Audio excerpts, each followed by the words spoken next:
Hello everyone, welcome back to my channel. So delivery के बाद मैं बहुत दिनों बाद ऐसे अच्छे से कपड़े पहन के यहाँ पे बैठी हूँ, क्योंकि आपको पता है कि डिलीवरी के बाद रिकवरी में काफ़ी ज़्यादा टाइम लग जाता है और अभी भी मैं रिकवरी फेज में हूँ। बट बहुत सारे मैं लिटरली गाइज मैं आपको बता नहीं सकती, मेरा इंस्टाग्राम का डीएम भरा हुआ है कि आपने एपिड्यूरल से डिलीवरी कैसे करवाई।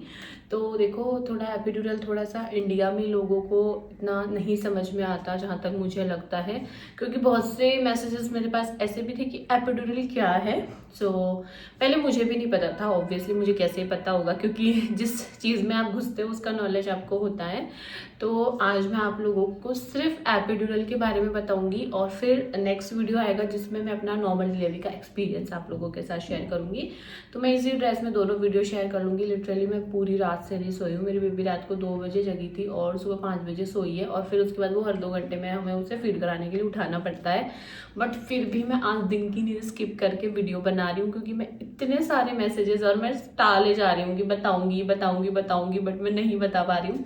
तो ठीक है, आज फाइनली वो दिन आ गया और मैं कल या आज ही शाम को वीडियो अपलोड कर दूंगी। तो स्टार्ट करते हैं। आपको बताया, पहले मुझे एपिड्यूरल के बारे में कोई नॉलेज नहीं था, बट जब मैं हॉस्पिटल गई थी चेकअप के लिए नॉर्मली, तो वहाँ पे एक पोस्टर लगा हुआ था जिस पे लिखा था पेनलेस डिलीवरी अब ग्लोबल हॉस्पिटल के साथ, ऐसा कुछ लिखा हुआ था।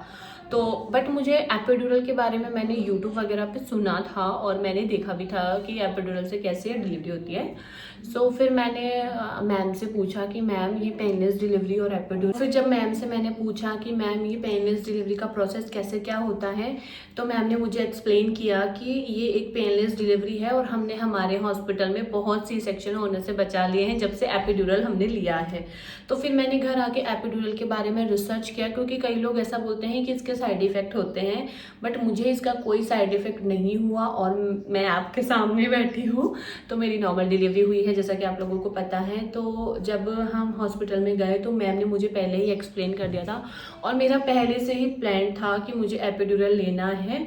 तो फिर जब मेरे को जेल लगाया गया था डिलीवरी के पेन के लिए, तो 3 सर्विक्स, जब आपका सर्विक्स 3 सेंटीमीटर डायलेशन पे जाता है उसके बाद ही आपको एपिड्यूरल दिया जाता है, उससे पहले आपको एपिड्यूरल नहीं दिया जाता है। तो जब मेरा सर्विक्स 3 सेंटीमीटर डायलेशन पे हुआ तो मैम ने बोला कि आप 3 बजे से पहले पहले लगवा लो, क्योंकि सर चले जाएंगे।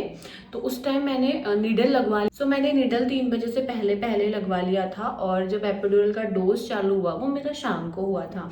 तो फिर मैं ओटी में चली गई और ये ओटी में ही लगता है और एनेस्थीसिया जो डॉक्टर होते हैं वो ही आपको लगाते हैं। और मैं ओटी में गई, फिर जो सर थे उनका नाम मुझे एक्चुअल में भी याद नहीं है, बट वो बहुत अच्छे थे लिटरली गाइज।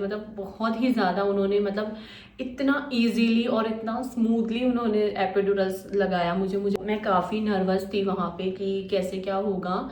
तो फिर मैंने उन सर से पूरा प्रॉपरली पूछा, मैं एक एक सवाल अपने माइंड में लेके गई थी कि सर इसके कोई साइड इफ़ेक्ट है इन फ्यूचर जाके, या फिर बेबी को इसके कोई साइड इफ़ेक्ट है या मुझे कोई। तो उन्होंने मुझे अच्छे से एक्सप्लेन किया कि सबसे पहले तो एक बहुत बड़ा मिथ है कि एपिड्यूरल लेने के बाद बैक पेन रहता है। ऐसा कुछ भी नहीं होता है। कुछ टाइम में आपको थोड़ा सा दर्द फील होगा, बट कुछ टाइम के बाद आप इजीली उससे रिकवर कर जाओगे। तो बोला कि इससे कोई भी बैक पेन नहीं होता है, तो अभी मुझे कोई भी बैक का पेन नहीं है। और फिर सर ने मुझे बोला बेबी तक ये डोज नहीं जाता है, सिर्फ आपकी बॉडी में ही काम करता है। तो मैंने बोला कि सर मैंने ऐसा सुना है कि एपिड्यूरल लेने के बाद सर्विक्स स्लीव डायलेट होता है। तो उन्होंने बोला ऐसा कुछ भी नहीं है, एपिड्यूरल से सर्विक्स बहुत जल्दी डायलेशन पे जाता है और ये मेरे साथ हुआ भी है, मैं आगे बताऊंगी आप लोगों को। तो फिर मैंने बोला ठीक है, जब माइंड सेट है कि लेना ही है तो ठीक है। मैंने उन्हें बहुत देर तक उनसे बात करी और उन्होंने भी लिटरली गाय मुझे इतना अच्छे से सेटिस्फाइड किया समझा के, अब तो मुझे याद भी नहीं है वो चीज़ें, क्योंकि उस टाइम पे मुझे बहुत ज़्यादा पेन हो रहा था।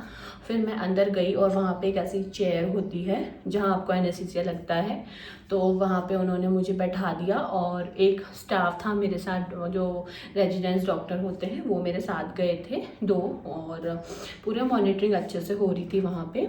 और फिर मुझे बैठाने के बाद उन्होंने बोला कि, मैंने बोला बहुत सारे नीडल्स लेके आए वो, मैंने बोला सर मुझे बहुत पेन होगा, बट उन्होंने बोला बिल्कुल भी आपको फील ही नहीं होगा कि आप एपिड्यूरल ले रहे हो। तो मैं भी इजीली बैठ गई और उस टाइम मुझे बहुत ज़्यादा पेन था क्योंकि मेरा सर्विक्स डायलेट हो रहा था उस टाइम पे।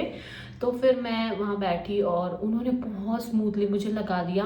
वो स्पाइन में एक निडल लगती है आपके, उस एरिया को सुन कर दिया जाता है जिस टाइम वो निडल अंदर जाती है। तो फिर मुझे बिल्कुल पता नहीं चला, लिटरली मुझे चूँ भी पेन नहीं हुआ। इससे ज़्यादा तो मुझे जो हाथ पे लगी थी ना सुई, उसमें पेन हुआ। बिल्कुल भी पेन नहीं हुआ। और सर ने बहुत इजीली, मतलब मुझे पूछ रहे थे वो बार बार में कि तुम्हें कुछ फील तो नहीं हो रहा, तुम्हें दर्द तो नहीं हो रहा। मैंने कहा नहीं सर, कोई पेन नहीं हो रहा। उन्होंने फिर यहाँ से एक सुई लगती है, यहाँ से आता है एक कैट, कुछ तो बोलते हैं उसको, मुझे अब नाम याद नहीं है। तो यहाँ से आपको वो डोज दी जाएगी। तो यहाँ पे एक टेप वगैरह लगा दी थी। मतलब मेरी पूरी बैक पे इतनी सारी टेप लगी थी ना कि जब मैं सो रही थी तो बहुत दर्द हो रहा था, बट ठीक है। और जब एपिड्यूरल तो उन्होंने मुझे दिया और उसके बाद पूरी तैयारी करी। मतलब वो 15-20 मिनट का प्रोसेस होता है जब आपको सुई वगैरह लगती है, क्योंकि आपको पता है कि स्पाइन में एनेस्थीसिया लग रहा है तो बहुत थोड़ा सा डेलिकेट होता है। तो उसके बाद वो दिया गया और फिर सर ने एक टेस्ट डोज दिया मुझे। पूरा प्रॉपर एनेस्थीसिया नहीं था, वो टेस्ट था, एक छोटा सा डोज दिया यहाँ से ही। और सर ने बोला, जो डॉक्टर थे, कि इसको आधे घंटे के लिए हम यहीं रखेंगे और कुछ भी अगर होता है, मतलब मॉनिटरिंग होती है ऑब्वियसली, क्योंकि सबकी बॉडी सेम नहीं होती है। हो सकता है कोई चीज़ मुझे सूट नहीं कर रही हो और आपको कर रही हो। डॉक्टर मेरे साथ गई थी वो, और मैं वहीं थे आधा घंटे के लिए, और मैं वहीं सो गई। विदिन 5 मिनट्स में मुझे इतना ज़्यादा रिलीफ हो गया, क्योंकि आप इतने ज़्यादा पेन में होते हो, और इतना रिलीफ हो गया कि मैं वहीं सो गई थी। और फिर उस डॉक्टर ने मुझे उठाया कि अब आधा घंटा हो चुका है, अब चलना है अपन को। फिर हम ओटी से बाहर गए और फिर मेरा CTG हुआ एपिड्यूरल के बाद।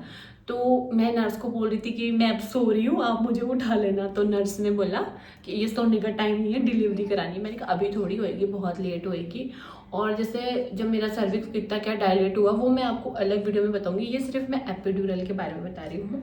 फिर 6:30 बजे एक बार मेरा चेकअप हुआ, तो मेरा सर्विक्स कितना डायलेट हुआ ये पता किया गया, और उसके बाद मुझे एपिड्यूरल चालू कर दिया गया। और फिर जब पहला जो पेन दिया था मुझे वो जेल से आया था, दूसरा पेन जो मुझे दिया था वो बॉटल से, इंजेक्शन से दिया था। वो कौन से इंजेक्शन होते हैं वो हमने पहले ही पूछ लिए थे और बात कर ली थी।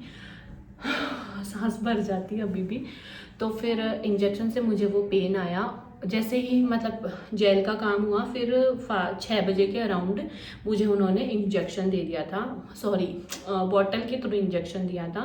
कंटिन्यू मुझे बॉटल चल रही थी। ऑफिसियल डॉक्टर वहाँ से चले गए थे, बट वो जो नर्स थी जहाँ पे जो मुझे देख रही थी, उनको अच्छे से एक्सप्लेन करके गए थे कि इसको इतने बजे इतने लेवल पे डोज देना है। तो फिर नर्स आके मुझे, एक तरफ तो मुझे दर्द का पेन का चला गई थी और दूसरी तरफ मुझे एपिड्यूरल चला गई थी। और ये शाम को 6 बजे की बात है, और 6-6:30 बजे से लेकर सुबह 6:30-7 बजे तक मुझे कोई पेन नहीं हुआ। मतलब हो रहा था। एपिड्यूरल बेसिकली क्या काम करता है कि आपका सर्विक्स भी डायलेट करता है, आपको पेन भी आते हैं, बट आप एकदम रिलैक्स रहते हो। तो मैं काफ़ी ज़्यादा रिलैक्स थी, हंस रही थी, बोल रही थी, इजीली बातें कर रही थी। थोड़े थोड़े क्रैम्प्स ज़रूर फील हो रहे थे मुझे, वो तो देखो आपको होंगे। सर ने मुझे पहले ही कहा था कि तुम सोचती हो कि एकदम रिलीफ हो जाए, वो नहीं होगा, कुछ % दर्द कम हो जाएगा। तो फिर यही हुआ मेरे साथ भी, कुछ % दर्द कम हो रहा था, बट मुझे क्रैम्प्स फील हो रहे थे इजीली, और वो ही होने चाहिए आपको। तो फिर बार बार जब सर चले गए थे उसके बाद भी सर बार बार कॉल कर रहे थे नर्स को। मैं देख रही थी क्योंकि मैं लेबर रूम में ही थी। बार बार कॉल कर रहे थे कि वो ठीक है ना, तुम्हें इतना डोज देना, इतना करना है, तुम्हें इतनी देर में मुझे वापस कॉल करके बताना है। मतलब मुझे ये चीज़ बहुत अच्छी लगी कि उन्होंने मुझे इतने क्लोजली मॉनिटर किया। इवन सबको ही करते होंगे, मैं तो मेरा एक्सपीरियंस बता रही हूँ। फिर क्या हुआ कि रात को बट मुझे एपिड्यूरल से एक प्रॉब्लम हुई। देखो मैं आपको ऑनेस्ट रिव्यू दे रही हूँ, मुझे कोई हॉस्पिटल से पैसे नहीं मिले हैं ये सब बताने के। मेरे जो पैर हैं ना वो सुन्न होने लग गए थे, इतने ज़्यादा सुन्न हो गए थे कि मैं अपने पैरों पे नहीं चल पा रही थी। तो फिर नर्स ने सर को कॉल किया कि सर, हाँ एक चीज़ मैं रह गई, पहले वो बता देती हूँ। जब एपिड्यूरल का माइनर डोज लेके आई, मैं प्रॉपर एपिड्यूरल का डोज नहीं बता रही हूँ, मैं हल्का सा डोज दिया गया था। तो उसके बाद मेरी बॉडी में इचिंग होने लग गई हल्की हल्की, और थोड़े थोड़े से ऐसे दाने पेट के अराउंड होने लग गए। फिर सर आए और सर ने बोला कि किसी किसी को ये कॉमन है, इसमें घबराने वाली बात नहीं है। फिर मुझे वहाँ पे इंजेक्शन दे दिया गया, तो विद इन 1 घंटे या 2 घंटे में मेरी इचिंग कम हो गई थी। तो पहले ये बात बता देती हूँ, फिर ये पैर वाले बताती हूँ कि मेरे पैर सुन पड़ने लग गए थे, मैं अपने पैरों पे नहीं चल पा रही थी। रात को 10 बजे नहीं, रात को 12 बजे के समथिंग मेरा वाटर ब्रेक हुआ था। और फिर मेरे को लेबर, मतलब वहाँ हॉस्पिटल में क्या होता है, एक लेबर वार्ड है और एक लेबर रूम है जिस आमने सामने है। तो उन्होंने थोड़ी देर बाद मुझे रूम में शिफ्ट कर दिया था। फिर जब मेरा वाटर ब्रेक हुआ, तो जब मुझे नर्स लेने आई तो मैं अपने पैरों पे नहीं चल पा रही थी। फिर मैं व्हील चेयर पर आ गई थी वहाँ पे, और मेरा पैर लिटरली इतना ज़्यादा सुन्न हो गया था कि मैं सोची थी मैं कभी चल ही नहीं पाऊँगी। बाकी स्टोरी मैं आपको नॉर्मल डिलीवरी का एक्सपीरियंस बताऊंगी, ये सिर्फ एपिड्यूरल की बात चल रही है। तो वाटर ब्रेक होने के बाद मुझे वो जो लेबर रूम में, आपको पता है कितनी छोटी छोटी सी बेंचेस होती हैं, वहाँ पे लिटा दिया। और फिर वापस मेरा सर्विक्स चेक हुआ, तो मेरा सर्विक्स बहुत स्लो डायलेट हो रहा था। बट इसका मतलब ये नहीं है कि एपिड्यूरल से मेरा सर्विक्स कम डायलेट हो रहा था। मेरा एक तो पहला बच्चा था तो थोड़ा टाइम लगता है। और फिर मैं रात को सो गई क्योंकि मैं इतना रिलीफ था मेरे को पेन में। आप सोचो गाइस कि मैं रात को इतनी गहरी नींद में सो रही, जब मेरा बार बार में बेबी की हार्ट बीट चेक करने के लिए नर्स आ रही थी, तो मैं उनको बोल रही थी यार थोड़ी देर में कर लेना, मुझे बहुत नींद आ रही है। आप सोचो कोई पेन में सो सकता है, मैं सो गई थी। बट फिर सुबह के 7 बजे मैंने एपिड्यूरल बंद करवा दिया था क्योंकि मेरे पैर बहुत ज़्यादा सुन्न हो चुके थे। फिर सर ने बोला कि आप एकदम बंद कर दो, फिर बाद में मैं आता हूँ और फिर मैं देखता हूँ। तो सर ने एकदम बंद कर दिया। और फिर मुझे एक और इंजेक्शन लगाया गया पेन आने का बहुत ज़्यादा, क्योंकि बार बार लगाते हैं। तो वापस मुझे एक डोज दिया गया पेन आने का। तो मेरे को फिर 8-9 बजे तक तो कोई पेन नहीं आया, मैं रिलीफ था। मतलब एपिड्यूरल बंद करने के बाद भी मेरी बॉडी काफ़ी रिलैक्स थी। फिर मुझे बहुत ज़ोर से पेन आया जब दोबारा एक डोज दिया गया, बहुत ज़्यादा दर्द होने लग गया मुझे उस टाइम पे। तो फिर सर आ गए थे सुबह 10 बजे के अराउंड। फिर वो आके मुझसे मिले, तो मैंने बोला सर क्या ही सेंस है एपिड्यूरल लेने का जब मुझे इतना पेन हो रहा है। मैंने लिटरली यही लाइन उनको बोली, डायलेट भी नहीं हो रहा तो फिर आप सी सेक्शन कर दो। और एपिड्यूरल की खास बात आप लोगों को बता दूं, एपिड्यूरल से सी सेक्शन भी हो जाता है। अगर आप किसी भी कारण से अगर आपका सी सेक्शन करना पड़े तो उसी इंजेक्शन से आप सी सेक्शन करा सकते हो, आपको अलग से एनएससी से लगाने की ज़रूरत नहीं पड़ती। उसका डोज है वो हैवी कर दिया जाता है। और फिर सर आए, सर ने बोला, जैसे मेरा 10 पे चल रहा था तो उन्होंने मेरा 5 पे कर दिया, आधा कर दिया।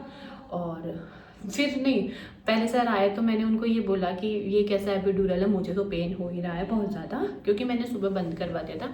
उसके बाद मेरे पैर भी सही हो गए थे। मतलब ऐसा नहीं है कि मेरे पैर रुक गए, जब एपिड्यूरल का डोज कम हुआ तो मैं अपने पैरों पे चलने लग गई थी। बट इतना पेन था कि मैं चल ही नहीं पा रही थी। बट मैं अपने पैरों पर चल के एक बार बाहर सबसे मिल के आई थी, वो सब अलग स्टोरी है, मैं बताऊँगी आप लोगों को। तो फिर सर ने 10 बजे मैम आई और मैम ने बोला कि इसका सर्विक्स तो 5 या 5 सॉरी, जब मैम आई सुबह 10 बजे तो मैम ने बोला 4 या 5 इसका सर्विक्स डायलेट हुआ है। तो मैंने आगे से बोल दिया मैम कि अगर इतना स्लो डायलेशन है तो आप सी सेक्शन कर दो। तो मैम ने बोला देखते हैं, 2 बजे तक वेट करो। फिर सर आए, सर ने मुझे डोज दिया, मतलब फाइनल डोज था। फिर मैंने बोला कि एपिड्यूरल लेने का क्या सेंस हो, तो मैम ने बोला कि 2 बजे तक वेट करो फिर हम ऑपरेट कर देंगे। तो मैंने कहा ठीक है। फिर 10:30 बजे के अराउंड सर ने मेरे को वापस डोज चालू करा, एक छोटा डोज दिया यहीं पे। और फिर मैंने नर्स को बोला कि मैम मैं सो रही हूँ मुझे नींद आ रही है। तो फिर नर्स ने बोला नहीं डिलीवरी करानी है, सोना नहीं है तुम्हें। मैंने कहा नहीं मैं सोऊंगी। तो मैं सो गई, ज़्यादा तो नहीं सोई, मैं 10-15 मिनट के लिए सो गई थी। फिर सर ने वापस एपिड्यूरल का डोज चालू किया, और जैसे ही सर ने एपिड्यूरल का डोज चालू किया, विद इन 1 से 1.5 घंटे में मेरा सर्विक्स पूरा डायलेट हो चुका था, बेबी ही हो चुकी थी मुझे कुछ देर में। तो एपिड्यूरल जब सर ने कम डोज पे चालू किया था, उस टाइम पे 5 पे किया था, बट उसमें बहुत पेन हो रहा था मुझे। मतलब जब एपिड्यूरल 5 पे था तब मुझे बहुत तेज़ क्रैम्प्स आ रहे थे।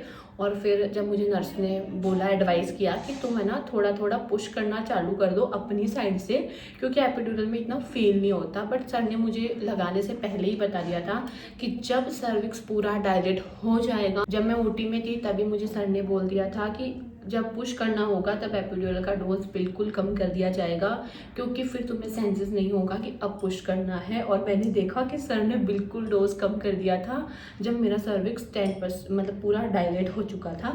तो फिर उस टाइम पे आपको पेन होता है, मैं सच बता रही हूँ, मतलब पूरा टाइम। बट उसमें एक खास बात बताऊँ क्या है कि जब आपको पुश करना रहेगा, मतलब आधे घंटे का मान लो, या 10-20 मिनट का जो टाइम होता है पुश करने का, उसमें आपको बिल्कुल थकान नहीं होगी। और अगर आप विदाउट एपिड्यूरल करते हो, आप सोचो अगर मैं विदाउट एपिड्यूरल डिलीवरी करती तो मैं 24 घंटे लेबर पेन में रही, ठीक है। उसके बाद मेरी कैसी हालत होती, मैं कैसे पुश कर पाती, बिल्कुल नहीं कर पाती, क्योंकि आप इतना ज़्यादा थक जाते हो कि आप बिल्कुल पुश नहीं कर पाते। तो मेरे लिए प्लस पॉइंट ये था कि मुझे बिल्कुल थकान नहीं हुई, बिल्कुल पेन नहीं हुआ। वो जो पेन हुआ मुझे आधे 1 घंटे का, उसमें मैंने इजीली डिलीवरी कर ली। तो एपिड्यूरल का प्लस पॉइंट मुझे ये लगा पर्सनली। तो मुझे तो एपिड्यूरल का ही प्लस पॉइंट लगा, बस एपिड्यूरल से आप बिल्कुल थकते नहीं हो, और जब आपको एक्चुअल में नीड पड़ती है तो आप इजीली सब कुछ अच्छे से कर सकते हो। तो इसीलिए मैंने एपिड्यूरल लिया। फिर भी मैं आपको एक डिस्क्लेमर दे देती हूँ, आप अपने डॉक्टर से अच्छे से बात करें, आप उसके साइड इफ़ेक्ट्स भी जाने कि क्या हो सकते हैं क्या नहीं। और जब आपको लग जाए उसके बाद आपको कुछ भी फील हो ना, कुछ भी, मैं तो कह रही हूँ अगर हेडेक भी हो तो आप तुरंत अपने डॉक्टर को बताएं कि सर मुझे ऐसा फील हो रहा है। तो बस ये कुछ एपिड्यूरल के बारे में बातें थी। उसके बाद एपिड्यूरल मुझे लगा बंद कर दिया गया था क्योंकि मेरी डिलीवरी हो चुकी थी। और उसके बाद जो स्टिचेस आते हैं उसमें भी आपको पेन नहीं होता। और एपिड्यूरल की एक खास बात और बता देती हूँ, जब जैसे बार बार डॉक्टर चेक करती है आपको कि कितना सर्विक्स डायलेट हुआ, उसमें भी आपको कोई पेन नहीं होगा। मतलब मुझे पता है जब मैंने शुरू में चेक करवाया था तब मेरा 1 फिंगर ओपन था तो मुझे बहुत पेन हुआ था। बट जब एपिड्यूरल ले लेते हो उसके बाद कितनी भी बार आपका चेकअप होगा, उस पीवी होगा आपका, उसमें आपको बिल्कुल दर्द नहीं होगा। मतलब किसी भी प्रोसेस में आपको दर्द नहीं होगा, बस जब लास्ट में बेबी होने वाला होगा तब आपको पेन होगा। और वो ज़रूरी भी है, नहीं तो आपको कैसे पता चलेगा कि बेबी बाहर आ रहा है। नहीं आएगा, जब बेबी बाहर आने वाला होगा तो आप पुश नहीं कर पाओगे। तो ये एपिड्यूरल के मतलब मेरा एक्सपीरियंस एपिड्यूरल के साथ बहुत ज़्यादा अच्छा था। मेरे को थोड़ी सी प्रॉब्लम पैरों वाली हुई, वो भी सुबह तक मेरी ख़त्म हो चुकी थी। और काफ़ी इजीली और सेफ़ डिलीवरी हुई है मेरी एपिड्यूरल से। मेरा एक्सपीरियंस बहुत बहुत ज़्यादा अच्छा था। इवन इतना अच्छा था कि जब डिलीवरी हो गई उसके बाद मेरा नीडल वगैरह लगे थे, वो थोड़ी देर मतलब 24 घंटे के बाद हटाते हैं। तो जब सर हटाने आए तो मैंने उनको बोला 1 डोज और दे दो, मुझे सोना है। बोले अब ज़रूरत नहीं है। तो जो एपिड्यूरल वाले सर थे वो बहुत अच्छे थे, उन्होंने बहुत क्लोजली, इवन है ना, मैंने देखा था नर्स उनको रात को 2-2:30 बजे भी कॉल कर रही थी तो वो पिक कर रहे थे और इजीली सब एक्सप्लेन कर रहे थे। तो मेरा एक्सपीरियंस हॉस्पिटल के साथ प्लस सर के साथ और प्लस एपिड्यूरल के साथ बहुत ज़्यादा अच्छा था। मैं तो कहती हूँ कि अगर आप सेटिस्फाइड हो अपने हॉस्पिटल डॉक्टर पे, आपको बिलीव है, तो आप पक्का एपिड्यूरल से डिलीवरी कराओ। काफ़ी स्मूथली डिलीवरी हो जाती है और पेनलेस हो जाती है। सबसे अच्छी बात है देखो, आप सी सेक्शन से बच जाते हो, मतलब एक फटा तो फटा ही रहता है ऑब्वियसली, तो आप सी सेक्शन से बच जाते हो। अगर एपिड्यूरल नहीं होता तो मैं नहीं कर पाती नॉर्मल डिलीवरी, क्योंकि जो पेन आए थे ना मुझे 3 सेंटीमीटर, सर्विक्स जब 3 सेंटीमीटर डायलेट हो रहा था वो भी बहुत ज़्यादा पेन थे। तो मैं ये सोच रही हूँ कि जब पूरा इतना डायलेट हुआ होगा तो कितना पेन हुआ होगा, मतलब मैं तो सोच भी नहीं सकती। तो काफ़ी अच्छा एक्सपीरियंस था। Thank you so much for watching this video. और अगर फिर भी आप लोगों के कोई भी क्वेश्चन है तो आप कमेंट करना, मैं पक्का आंसर करूँगी। Thank you, bye bye.